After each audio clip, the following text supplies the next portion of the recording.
What's up, everybody? In this lesson, we're going to be talking about how to manage severe hypoxemia. We're going to be talking about some of the concepts that you're already probably pretty familiar with, and then we're going to talk about one concept that you may not be familiar with. So let's dive in.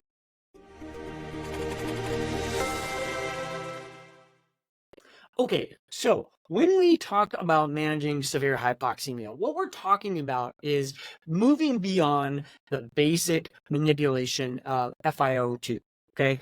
And what you may be familiar with is this concept of increasing PEEP, or positive end expiratory pressure. Now, this is something that you can do with a bag valve mask with a PEEP valve. You can also do this with the mechanical ventilator. And I'm going to go ahead and I'm going to draw a waveform here. This is just to help illustrate to you what exactly is happening when we increase PEEP and how that affects the improvement or the management of severe hypoxemia. Okay? So before we actually dive into looking at the waveform, what we have to understand is this concept of Fick's law. You've probably heard me talk about Fick's law before. Fick's law talks about the increase in FiO2 and the increase in PEEP and how that improves oxygenation. So if you take an alveoli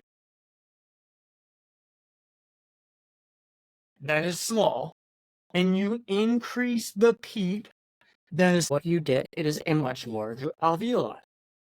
It holds that alveoli open. It improves functional residual capacity.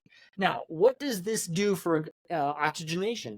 Well, if you look at this, what you have is greater surface area for those oxygen molecules to diffuse across. So that's one principle of Fick's law. The other thing it does is it thins this membrane down. So the thickness of the alveolar-capillary membrane becomes thinner. That improves oxygen diffusion across that AC membrane. That's the second principle of Fick's law.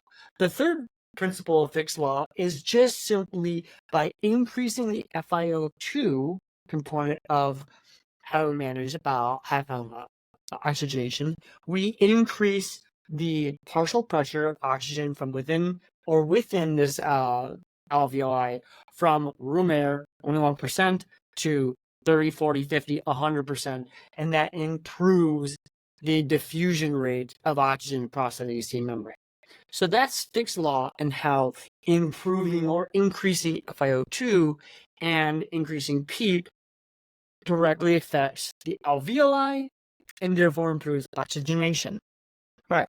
So the next thing I want to talk about is this concept of mean airway pressure. I'm sure you've heard us talk about mean airway pressure before, but let's go ahead and draw this out. So let's take this waveform. What we have over here, or this graph, sorry. So looking at this graph, on the left-hand side, we have pressure, and along the bottom, we have time.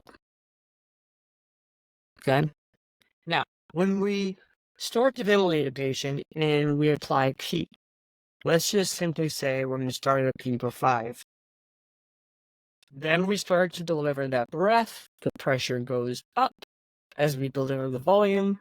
The breath ends, and we drop back down to PEEP. Okay? So this pressure under the curve from the end of one breath to the start of the next, that is what we refer to as mean airway pressure. It is the total pressure averaged out throughout the entire respiratory cycle. Now, if we go ahead and just simply increase our PEEP,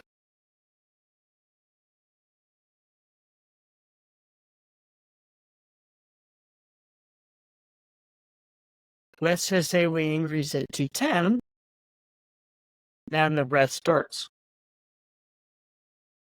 The pressure goes in, it comes out, and the breath ends.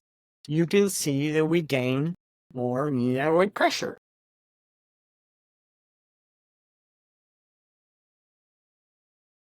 Okay? So we increase our FiO2, we increase our PEEP, we increase our mean airway pressure. Now, in some devices, and what I'm referring to now is mechanical ventilators, when you increase the PEEP, you also increase the PIC, or the peak inspiratory pressure. Okay? This is what we would refer to as an additive ventilator. So if our PEEP is 5 and our PIC is 20, when we go from 5 to 10, our PIC goes from 20 to 25. In other ventilators, the number of the PIC is what's referred to as the absolute number. So we would set that inspiratory pressure, and PIC would, the PEEP would increase irrespective of the PIC. Okay? So here's the next concept that I want to explain. We've talked about increasing FiO2, and we've talked about increasing PEEP is a function of increasing alveolar surface area, thinning the membrane, and also increasing mean airway pressure. Now listen, we still have our PEEP set to 5. This would be a traditional volume control breath. The breath ends, and the back pressure returns to our PEEP. Now, if we transition to a pressure controlled breath, we do nothing else. We don't change our PIC, we don't change our PEEP, we don't change our FiO2. We just simply transition to a pressure controlled breath. The way that breath is delivered is different. This is pressure in a volume controlled breath. As the volume goes in, the pressure grows. But in a pressure controlled breath, the pressure is achieved immediately. So we are at our PEEP, the breath starts, the pressure jumps, and then it just maintains at the end of the breath, and then it cycles off and into exhalation. By simply changing from a volume controlled breath to a pressure controlled breath, if you are running the ventilator, all of this additional mean airway pressure is gained, and that can improve oxygenation. All right, I'd love to hear what your thoughts are about this. Leave them in the comments. Go ahead and send me a message, and we'll catch you on the next video. Bye for now.